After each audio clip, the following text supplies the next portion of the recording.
So I'm going to talk a good bit today mostly about characteristics of UAPs related to physics. We have from the ATIP program, we have the 5 observables, 5 plus 1 really, positive lift, sudden and instantaneous acceleration, hypersonic velocity without signatures, transmedium travel, low observability or cloaking, and biological effects. And I'm going to start out by talking about pretty much the first 3 all in one shot.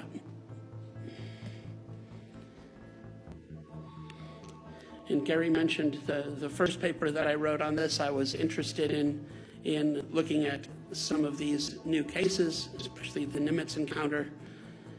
And I found it fascinating that, my graphics isn't quite working here. I found it fascinating that these things were, these tic-tac shaped objects were observed to drop from about 28,000 feet to sea level in 0.78 seconds.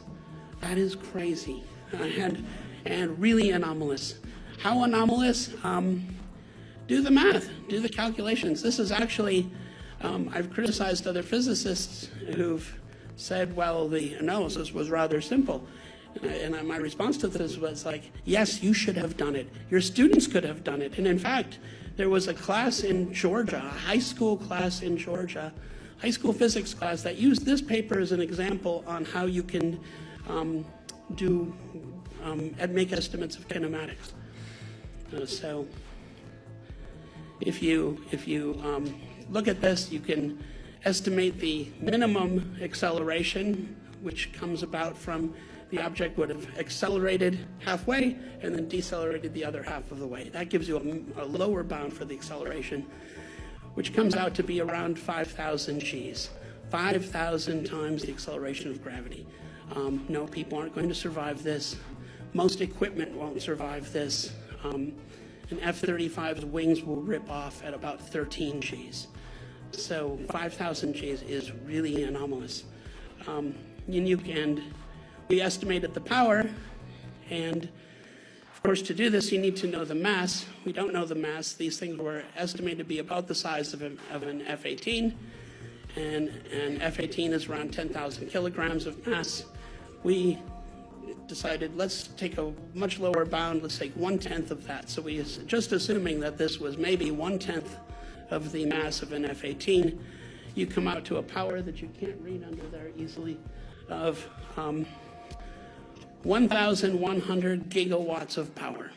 This is more than 10 times the total nuclear power output of the United States. Let that sink in for a minute. 1,000 gigawatts. If you remember the movie Back to the Future, when he's got to power up his car, 1.2 gigawatts? I mean, that was 1.2 and he's all freaking out. This is 1,000.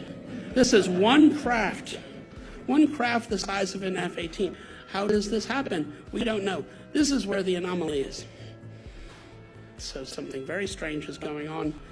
And one thing that's almost never mentioned is there's no energy deposition when they stop.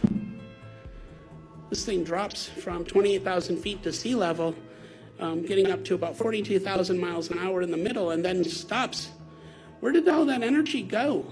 Well, first you worry about where it came from, but where did it go?